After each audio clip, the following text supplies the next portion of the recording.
नमस्कार भक्तजनों। चैत्र नवरात्रि की शुरुआत 19 मार्च से हो चुकी है। चैत्र नवरात्रि के दौरान माँ दुर्गा के 9 स्वरूपों की विधिवत पूजा की जा रही है। ऐसे में नवरात्रि का दूसरा दिन माँ ब्रह्मचारिणी से संबंधित है। इस दिन माँ ब्रह्मचारिणी की विधिवत पूजा की जाती है, साथ साथ उनकी व्रत कथा भी पढ़ी जाती है। धार्मिक मान्यताओं के अनुसार माँ ब्रह्मचारिणी की पूजा करने से जीवन में धैर्य, साहस और तप की शक्ति का संचार होता है। इसके साथ ही आलस्य, क्रोध, स्वार्थ और ईर्ष्या जैसी नकारात्मक भावनाएं दूर होती हैं। ऐसे में साधक को लंबी आयु, सुख, समृद्धि और सौभाग्य की प्राप्ति होती है। अगर आप चैत्र नवरात्रि के दौरान माँ ब्रह्मचारिणी की विधि विधान से पूजा कर रहे हैं तो उनकी व्रत कथा का पाठ करना चाहिए और इसके साथ साथ उनके मंत्रों का जाप करना चाहिए।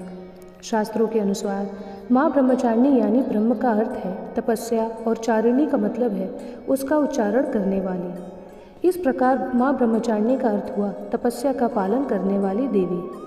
माँ ब्रह्मचारिणी के स्वरूप काफ़ी अलौकिक है। माँ शांत अवस्था में तप में लीन है। तपस्या के कारण उनके मुख में तेज है। माँ ने दाहिने हाथ में अक्षमाला और बाएं हाथ में कमंडल धारण किया हुआ है। आइए हम माँ ब्रह्मचारिणी की व्रत कथा को पढ़ते हैं। पूर्व जन्म में ब्रह्मचारिणी देवी ने पर्वतों के राजा हिमालय के घर पुत्री रूप में जन्म लिया था। साथ ही नारद जी के उपदेश से भगवान शिव को पति रूप में प्राप्त करने के लिए घोर तपस्या की थी। इस कठिन तपस्या के कारण इन्हें तपचारिणी अर्थात ब्रह्मचारिणी नाम से जाना गया।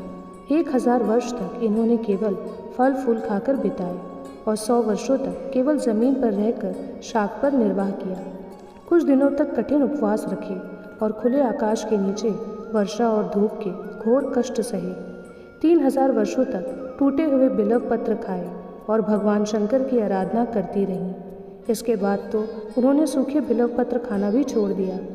कई हजार वर्षों तक निर्जल और निराहार रहकर तपस्या करती रहीं।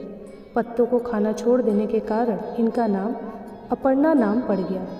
कठिन तपस्या के कारण देवी का शरीर एकदम क्षीण हो गया। देवता, ऋषि, सिद्ध, गुरु, मुनि सभी ने ब्रह्मचारिणी की तपस्या को अभूतपूर्व पूर्व कृत्य बताया, सराहना की और कहा, हे देवी, आज तक किसी ने इस तरह की कठोर तपस्या नहीं की। यह आपसे ही संभव थी। आपकी मनोकामना परिपूर्ण होगी और भगवान चंद्रमौली शिव जी तुम्हें पति रूप में प्राप्त होंगे। अब तपस्या छोड़कर घर लौट जाओ। जल्द ही आपके पिता आपको लेने आ रहे हैं। माँ की कथा का सार यह है कि जीवन के कठिन संघर्षों में भी मन विचलित नहीं होना चाहिए। माँ ब्रह्मचारिणी देवी की कृपा से सर्व सिद्धि प्राप्त होती है। इसी के साथ माँ ब्रह्मचारिणी की कथा समाप्त होती है। आपको नवरात्रि के दूसरे दिन माँ ब्रह्मचारिणी की कथा अवश्य पढ़नी चाहिए और साथ साथ उनके मंत्रों का जाप भी करना चाहिए। कहा जाता है अगर माँ ब्रह्मचारिणी के मंत्रों का जाप और उनकी कथा सुनेंगे तो आपको अपने जीवन में जो भी बाधाएं हैं वो सारी दूर होंगी। आपकी किस्मत चमक उठेगी। जो सबसे शक्तिशाली माँ ब्रह्मचारिणी का मंत्र है वो है ओम देवी ब्रह्मचारिण्यै नमः। यानी इस मंत्र का जाप आपको रुद्राक्ष की माला से 108 बार करना है और नवरात्रि के दूसरे दिन आप माँ ब्रह्मचारिणी को भोग अवश्य लगाइए, दुर्गा चालीसा का पाठ करिए और उनके मंत्रों का जाप करिए। इससे आपकी सारी मनोकामनाएं पूरी होंगी। इसी के साथ दोस्तों, अगर आपको ये वीडियो पसंद आए तो वीडियो को लाइक, शेयर, सब्सक्राइब ज़रूर करें। मिलते हैं अगले वीडियो में। धन्यवाद।